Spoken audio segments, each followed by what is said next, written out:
Hello, welcome to my YouTube channel.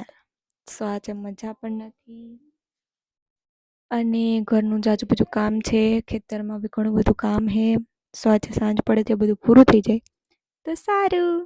એટલે જલ્દી જલ્દી જઈએ, ફટાફટ ખેતરનું કામ થઈ જાય, કેમ કે આજે ખામરા કરવાના છે, સકેડી આવવાની છે, વાવેતર બી કરવાનું છે, બધું જ કરવાનું છે. કેમ કે આજે એક દિવસમાં બધું કામ પતી જાય ને તો કાલે આપણે મોર્નિંગમાં ફરી આપણી જગ્યાએ જઈ શકીએ ક્લાસીસે, એટલા માટે. સો લેટ્સ ગો એન્ડ બની રહેજો તમે મારી યુટ્યુબ ચેનલ ઉપર. આ વ્લોગ્સ આગળ ખૂબ જ મજા આવશે, એન્જોય કરશો. Okay, thank you so much. Hello guys, good morning. જય મા મોગલ, જય મા સોનલ. કેમ છો બધા મજામાં? જો આપણે આપણા મિશન માટે થઈ ગયા છે રેડી. આજે આવવાની છે સકેડી તુવેર કાઢવા માટે અને ખામરા કરવાના છે, અને એવું ઘણા બધા કામ છે. આ છે. સો જમીને નવરા થઈ ગયા, વારમાં નાસ્તો પણ થઈ ગયો, કામ બી ઘરનું બધું કચરા પોતા થઈ ગયા ને હવે જઈએ છે ખેતર. તો ગો ટુ ખેતર. ચલો ખેતરમાં જઈને મળીએ. એટલી છે પાથરા કરવાના બાકી. 2 દિવસ વેરાવળ જાય અને 2 દિવસ ખેતરમાં હોય એવું કામકાજ છે. સો હેલો ગાઈઝ, કેમ છો બધા મજામાં? આજે સવારના જો આ હાથીના ભર ચાલુ હતા, સકેડી બી આવી ગઈ છે, એવું બધું કામકાજ ચાલુ છે. એટલે આજે આપણે રજા રાખી હતી ક્લાસીસમાં. ઓફ હતો નહીં, પણ મેં રજા રાખી હતી, એટલા માટે આજે થોડું ઘરનું કામ મેં પતાવી ગયો તો મમ્મીને કંઈ ટેન્શન નહીં. સો તુવેર દાળ સંચવાઈ ગઈ છે અને હવે ઉનાળું પીત કરવાનું છે. સો જલ્દી જલ્દી બધું કામ પતાવીને ફરી પાછા આપણે આપણા ક્લાસીસમાં જોડાઈ જાય. અને જોવા પાછળ વાતાવરણ બી સરસ છે, કંઈક અલગ જ. ફાઇનલી ગાઈસ સકેડી આવી ગઈ છે, જોઈ શકો તમે. અને હવે આ બેઠા બેઠા આપણે ઠાઠામાં બેઠા બેઠા ભેગું કરીએ બધું. હવે નીકળી જાય એટલે એકદમ શાંતિની રાત. જો કેટલી બધી તુવેર થઈ, હજી કામ ચાલુ છે, હજી અડધી નીકળી. ગાઈસ, બપોરનો ટાઈમ થઈ ગયો છે અને ખેતરમાં કામ કરીને કંટાળી ગયા, એટલે ઘરે આવીને કંઈક ઠંડુ ઠંડુ ખાવાનું મન થાય કે ન થાય? થાય જ ને, બરોબર ને? તો ગુલ્ફી ખાવ છું ને, પણ ઉનાળાની આવી ને તડકા પડે 3-4 દિવસથી, કેમ કે હોળી ખૂબ જ નજીક છે. એટલે તો જો આવું કરવા માંડ્યું. તો ચલો જલ્દી જલ્દી આ ગુલ્ફીનો એન્જોય મારી લઈએ, કેન્ડીનો.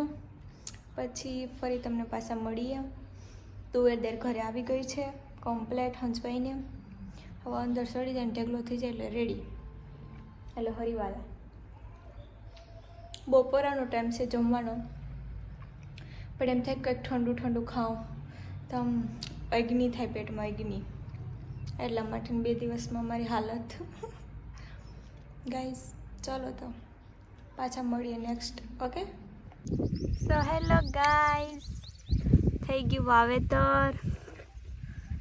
તુવેર દાળ નીકળી ગઈ, પછી એમ કહેવાય લોટાટર હાંકી દીધું ને વાવેતરે થઈ જાય ને. હવે જો નાસ્તો બતાવું તમને. ચાલો તો બધા પોપિયું ખાવા. આ હો ગયા કમ્પ્લેટ ખેતર તૈયાર. અમે ખાઈએ છે પોપિયું. હવે તમે વિચારતા હશે ને કે એક દિવસમાં બધી કેમ કર્યું. સવારમાં પૂરા કે હાથીઓના, પછી 10-10:30 જેવું છું ત્યાં ઠેસર આવ્યું. પછી ઠેસરવાળા ભાઈ ખામરા હાલ લીધા એટલે એની પાસે જો પાછળ કડપસી હરાવી લીધી. પછી લોટાવેટરવાળો ભાઈ આવ્યો ને એની પાસે હકાવી અને ખેતર તૈયાર એક જ દિવસમાં બધું જ કામ. તો ચલો બધા પોપિયું ખાવા. હા મમ્મી, બહુ મસ્ત મીઠું છે. મીઠું છે. પોપિયું ખાવાથી કેન્સર ન થાય. ખાઈશી. પાચન શક્તિ સારી થાય. આ છે જો આપણે પોપિયો. આમાં કોઈ દવા ન હોય, એમાંથી પાડ્યું અત્યારે ઓર્ગેનિક જ હોય આ પોપિયું. તો ચલો ગાઈસ પોપિયું ખાવા. કબજિયાની જેને તકલીફ હોય ને તે ઓપરેશનમાં પણ આ પોપિયું ખવડાવી દે ને તો દવા કામ ન કરે એટલું પોપિયું કામ કરે. કબજિયાત વાળાને હા, તારા વેરા કેટલી દવા ખવડાવી હતી ને મને, તો પોપિયું પપ્પા લઈ આવ્યા ને માર્કેટેથી, પછી રજા આપી હતી, ત્યાં સુધી રજા નથી આપી. એવું છે. તો ચલો ગાઈસ પોપિયું ખાવાનું છે, જો તો મારી વાડીએ જ લઈ જાય છે ઓર્ગેનિક પોપિયું પપૈયા. તો ચલો ટાટા. સો ફાઇનલી ગાઈસ બધું કામ પતી ગયું છે ને ઘરે પહોંચી ગયા છે. હવે કંટાળી ગયા, થાકી ગયા. કંટાળી તો આમ ગયા કે તડકો ને એકદમ માથું દુખવા લાગ્યું. સો મળીશું નેક્સ્ટ નવા બ્લોગ સાથે. ત્યાં સુધી બધાને જય મા મોગલ. એને હવે તો અવાજ ગયો. સો મળીશું નેક્સ્ટ ગાઈઝ. અને હવે કન્ટિન્યુ બ્લોગ્સ બનાવશું, કેમ કે એક ભાઈની કોમેન્ટ હતી કે તમે કન્ટિન્યુ બ્લોગ્સ બનાવો, પણ એમ એકચ્યુઅલીમાં એવું છે કે ટાઈમ નથી મળતો, બાકી તો હું કન્ટિન્યુ બનાવું જ. હવે આપણે થોડુંક એડજસ્ટ કરીએ એટલે કન્ટિન્યુ. એન્ડ વાય કહેતા પહેલાં મારે તમને એ વસ્તુ કહેવાની છે કે પ્લીઝ નવા હોય ને તો આપણી ચેનલને ફોલો કરજો. અને હા, આપણે ઇન્સ્ટાગ્રામમાં પણ આપણું આઈડી છે, તો ત્યાં બી જજો, જોજો. ગમે તો લાઈક, શેર અને સબસ્ક્રાઈબ કરજો. Tata bye bye guys.